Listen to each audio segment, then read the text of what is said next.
Welcome,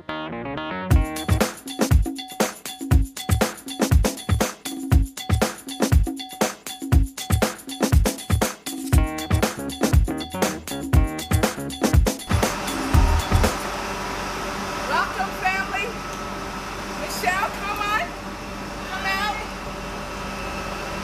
Right here, out toward God. Bring us here. How are you doing? Awesome. Wonderful. So good to see you. Yes, this is Miss Michelle Brown. She's out toward God. And Dr. Fred, come.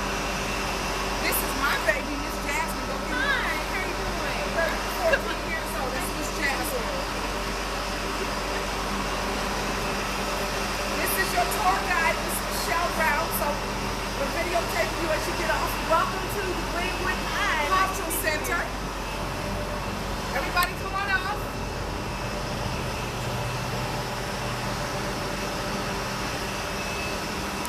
It was a great trip. Thank you, sweetie. You look so beautiful.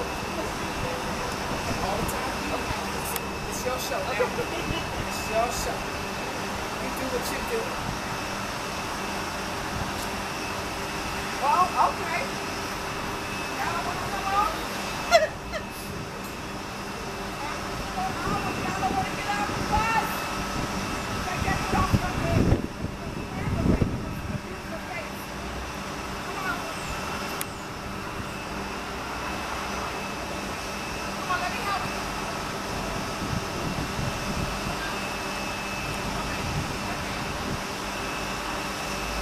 There you go. Follow my side.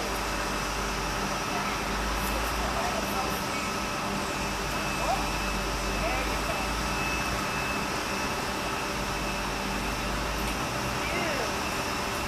Hi. Welcome. Welcome to the Greenwood Cultural Nice to Center. meet you.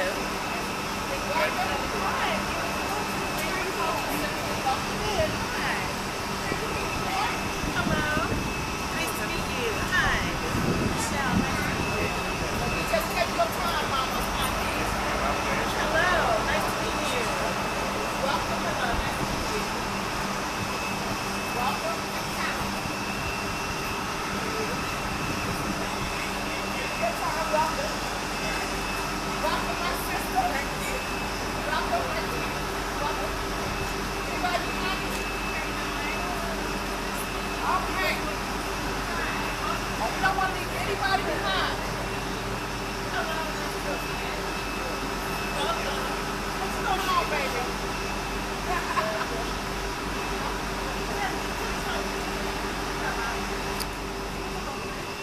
Let me introduce our hostess, Miss Michelle Brown. She is one of the executives here at the Greenwood Cultural Center, and she will be conducting our tour. Miss Michelle Brown has, I'll let her tell you all once we get inside. Okay, Out let's there. go on in.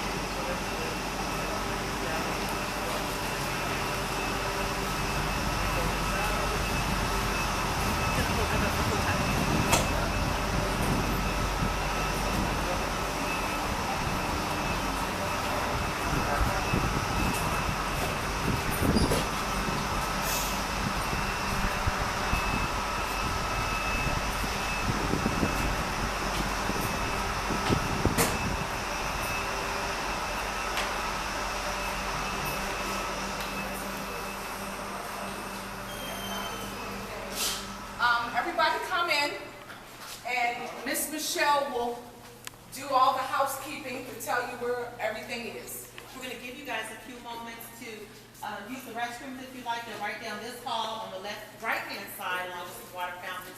And then we'll meet back here and we'll get started. So everybody can take a break and take care of the particulars, and we will be back.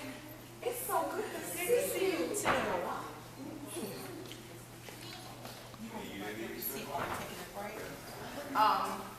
We can.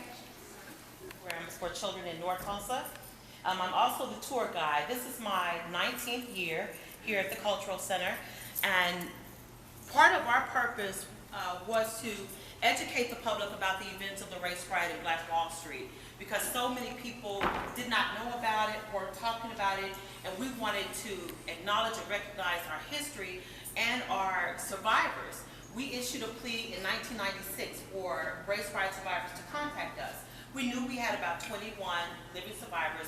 We were able to identify more than 165 people at that time. And one of our exhibits is a collection of some of their photographs along with a short caption about something that they remember about the Tulsa race riot of Black Wall Street. I think we are down to 2 survivors so far.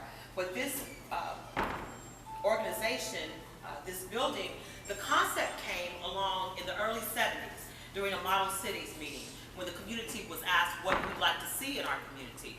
When you drive through North Tulsa, you'll see that there is a definite contrast between North Tulsa, which is predominantly African American, and the rest of Tulsa. The dividing line during the race riot and prior to that was right there at the corner, right down the street at Greenwood and Archer. And we'll see that. And today, it's still somewhat of a dividing line. That's still an invisible dividing line between the city of Tulsa and our community.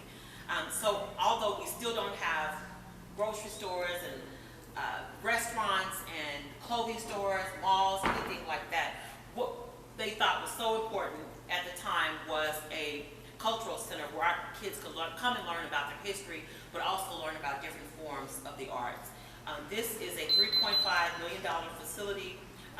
It's 10,000 square feet alone, just in our banquet hall, 25,000 square feet total. We also maintain the home next door that I'll take you and show you that belong to race riot survivors Sam and Lucy Mackey.